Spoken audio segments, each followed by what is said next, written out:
And interesting comments. Some might even say they weren't disrespectful. We didn't mean it that way, but some might take it that way. Some people that are in love with Tom Brady, who I think is almost universally, outside of my partner, Rob Parker, he's pretty much universally recognized as the GOAT quarterback. And Bart Scott, former linebacker in the NFL, played with the Jets, the Ravens, very good player.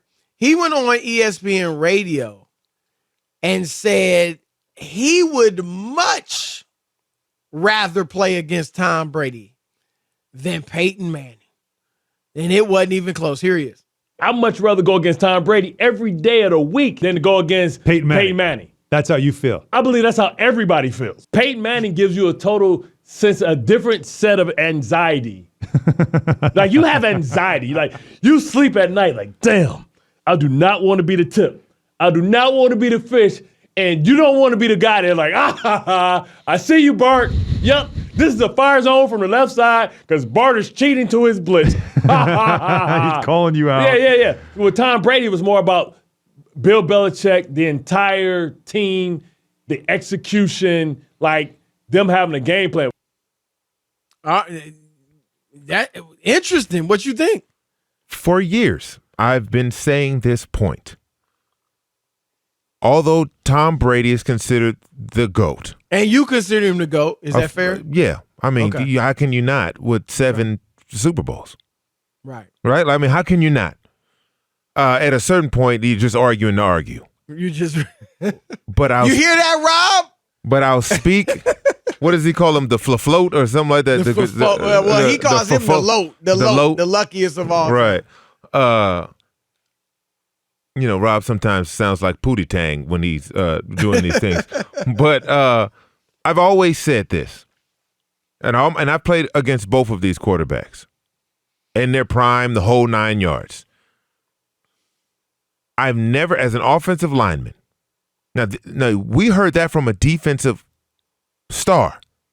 I also heard Marcellus Wiley and Emmanuel Acho say the same thing. Right. What they are tapping into is during install week, when you're going over the team you're going to play and what defense you're going to run and how you're going to exploit their weaknesses on offense. Playing Peyton Manning has the whole building shook up. You want to talk about sphincters puckered. Everybody's walk around the complex is different. Because yes, man, yes. Because every little thing matters. Now, I'll say that.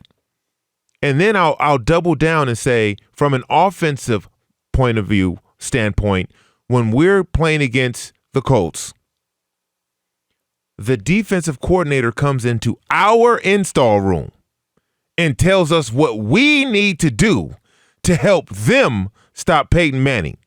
The only time that's ever happened was when we're playing a Peyton Manning team.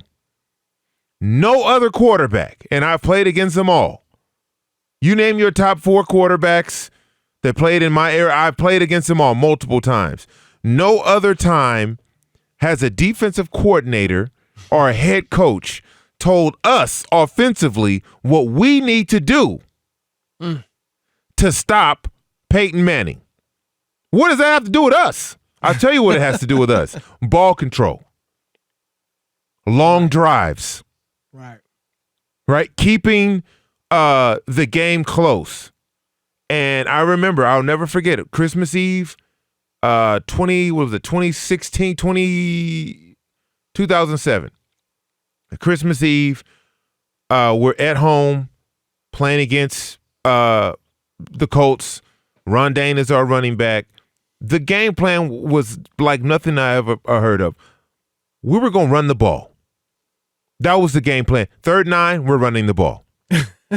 They had a smaller defensive front with Mathis and Freeney, and we were going to run right at them. The thing that they get you in playing catch up, so now you're passing the ball, and they just tee off on you. Right. We were going to run 3rd and 9, 3rd and 7, 3rd and 12. We're running the ball. Rondane had over 156 yards rushing. We won that game. That was the formula to beat Peyton Manning. Keep him off the field, because when he was on the field, he made you wrong every time. Bart Scott says something, Ephraim, and that's excellent discussion into what goes on in the football facility when you're facing a guy like that.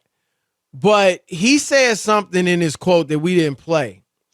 He said when you were playing Peyton, yellow meant one thing in the first quarter and another thing in the third quarter. Like that. And I've always said Peyton Manning changed the game. Like we talk about Steph changing the game. Obviously there always been audibles and things like that, right? But Peyton Manning was the first quarterback that basically called the game at the line of scrimmage. And now, Ephraim, you see that down at the high school level. Oh, yeah. Right? But yeah. It all started with him.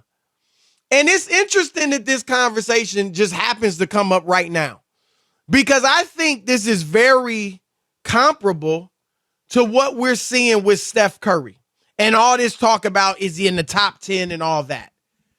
I compare in this regard Steph Curry to Tom Brady.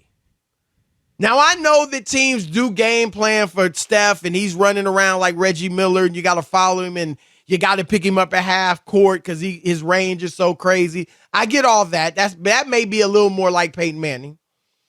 But Steph Curry is like Tom Brady, Ephraim, in that, like Brady, you're not looking at anything necessarily individually.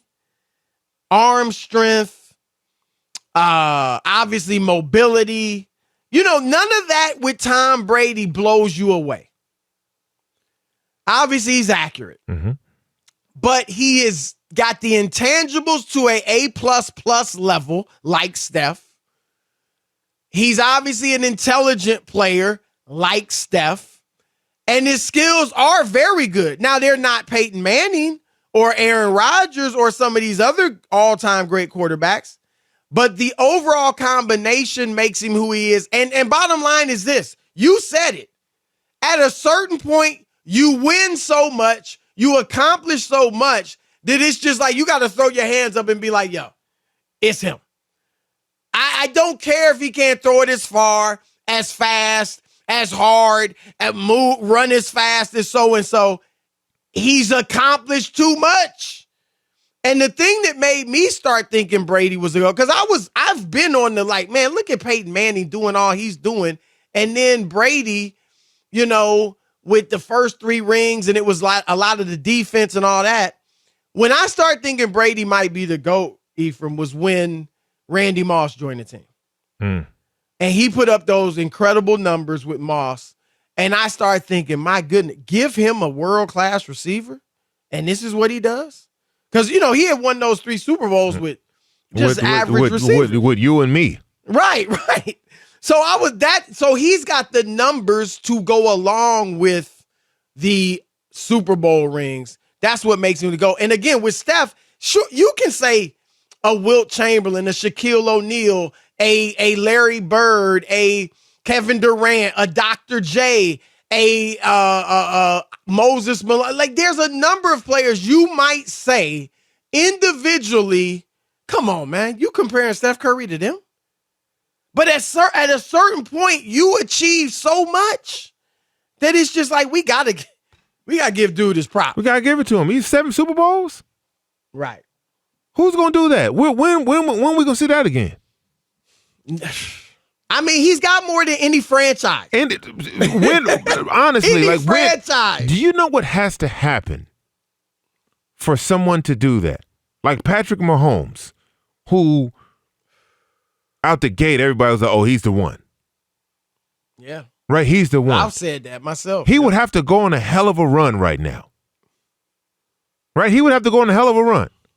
Patrick Mahomes has 1. He needs 6 more years. 6 more. Right, everything has to go right. You got to have a defense. You need a receiver. You need this. You need all of those things for 6 more years for him to just tie Brady. And for that to happen, especially given the way free agency is and the money that's being paid, Right. and that, like, how is that ever going to happen again? Let me ask you this about Manning, because again, you said it from experience. I've said it just watching the games, but the knock on Peyton, as you know, is the playoffs. Now, the numbers and the losses, I mean, he's 14-13 overall. Until he got to Denver, he was under 500. His second Super Bowl ring came when, he wasn't really the man, right? The defense did it, and he was struggling. He had some phenomenal seasons in Denver, but they didn't win the Super Bowl those years. What do you make of that? Because it looks like you talked about sphincters tightening and all that. I don't know if his did, but it looked something. How do you explain that? Interception ratio goes way up in the playoffs. Obviously, he lost almost as much as he won in the playoffs. I mean, that is something I think you got to look at too. Well, you have to look at it. You have to look at all these things because they all matter. But when it all comes down to it, I mean, teams will tell you. Teams will tell you playing against Peyton Manning was like playing against, a crocodile with a machine gun in its mouth. Right? Like you're on the run. Like you're on the run. You're trying not to get hit. I've been in the game and been up by 13 points with 2 minutes to go in the game and lost to Peyton Manning.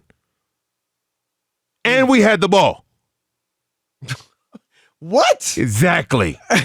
That's exactly right. And I don't know if that says more about us as a team or more about him. Like, I don't know. I haven't figured that part out yet. Yeah, a little of both. Right? But I hear you. All right.